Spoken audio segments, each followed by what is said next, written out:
Thank you sir. உங்களுக்கு எத்தனாவது international yoga டே? அவங்க ஒரு பக்கத்தை international yoga day.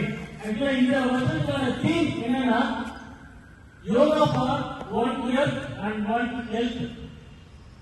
Yoga for 1 year and 1 health. இது என்ன சொல்லுதுன்னா இந்த தீம் நம்மளோட health, sustainability and environment. So இதுதான் இந்த வருஷத்துக்கான தீம். ஓகே, நீங்க அங்க ஏற்கனவே நிறைய உங்களோட எனர்ஜி ஸ்பெண்ட் பண்ணீங்க. ரொம்ப டைம் எடுத்துக்கலாம். ஸோ இங்க வந்து ஒரு தேங்க்ஸ் ஃபர்ஸ்ட் பிரின்சிபல் சாருக்கு ஒரு பெரிய தேங்க்ஸ் சொல்லுங்க. அப்புறம் காந்திராமன் சார் வந்து